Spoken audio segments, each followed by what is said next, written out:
All right, so the shops are about to open up. I think I'm gonna grab myself a little waffle. Lauren's gonna get some nuts for nuts. They're like street nuts that are street nuts. Street nuts.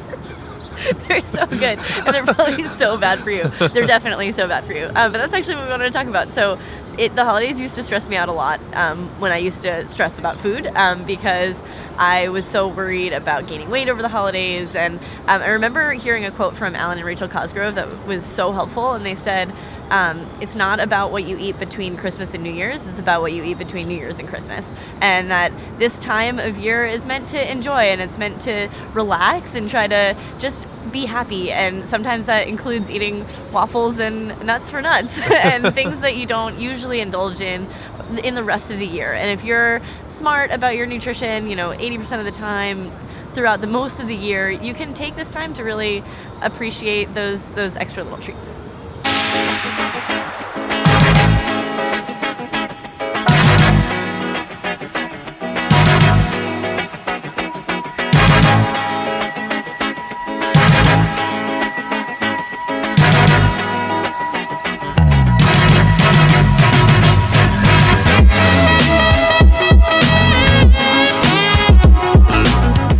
Can I see the 2 nuts?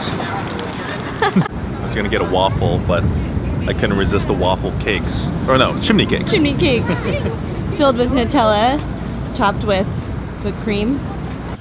All right, first installment of the Coach's Couch. So Lauren and I are back from New York after consuming some chimney cake and some street nuts. Right?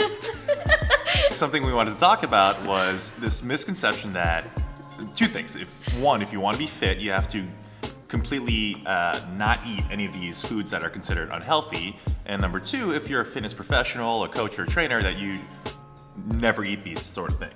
I mean, I guess one article that I found that was particularly helpful on precision nutrition was just the article that talked about just being a little bit better than you were the day before, than you were with your old eating habits.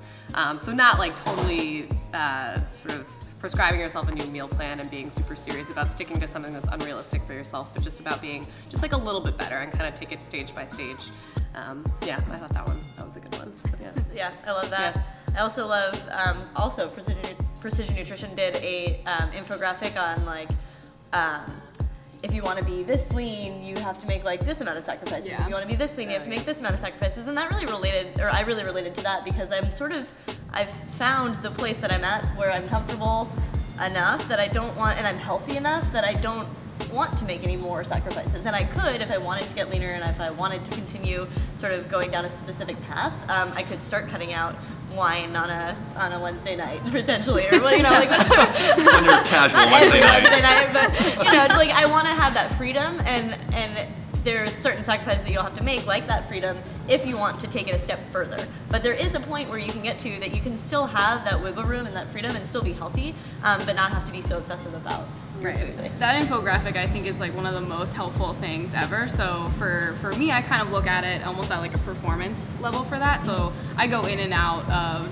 being like really on top of my game of eating and then like not being so on top of my game. So like for Christmas, not gonna lie to you, like I had pie for lunch yesterday, and yeah. we all have those days where like that happens, because right now I'm kind of more in a strength building phase. I'm not necessarily super picky about where my weight is. I'm comfortable with where I'm at, and so if I want to have a little extra pie or a little extra ice cream, you know what, that's okay. On other times where I, training before my like Strong First certification, or like I was going for Iron Maiden, I might cut out that Wednesday night wine or something like that and just kind of take a little bit away at a time to feel better for my performance level. So it seems like you're taking a much more logical approach to your eating as opposed to having some sort of an emotional attachment to it.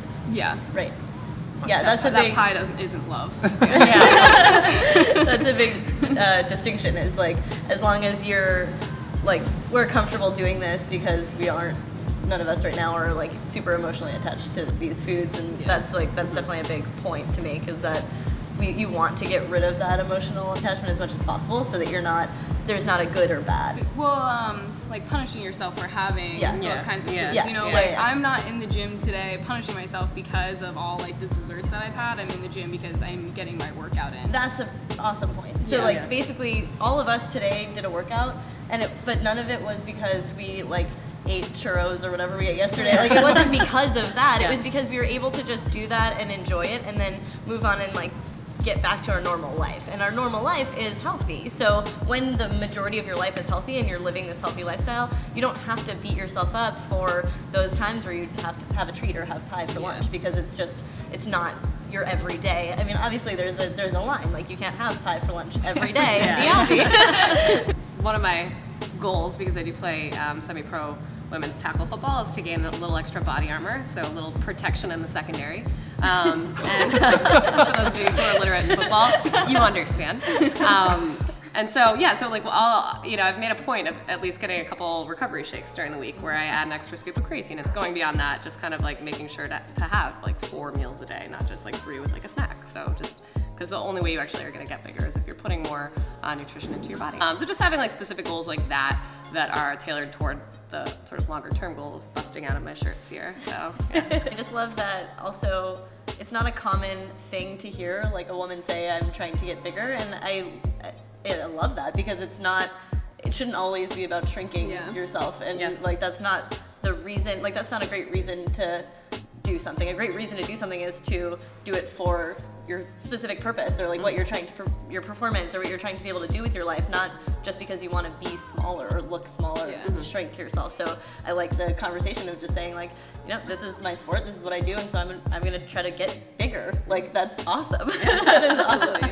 I've actually, through strength training, I've gained probably about 10 pounds, like give or take a little bit, and it's like definitely, it's made me way more happier because I could do so much more with my body being a little bit heavier, rather than like trying to maintain this like really small weight and small figure. So like that number just has no attachment. And so with that, I have to eat a little bit more to like keep gaining strength and to keep like my my performance progressing. And it's cool to see that. It's cool to get gains. It's cool to get gains. It's cool to get gains. So I think it keeps coming back to knowing where you're at, and then knowing where you want to be, and then taking the steps using a long-term sustainable approach. Yeah, absolutely. And not worrying about the little teeny details every once in a while that come up. Right. Yeah. Right. Cool. Yeah, nice. Thumbs up. Yay! I feel really close to you right now. I feel pretty normal about it. I feel like we're always on top of each other.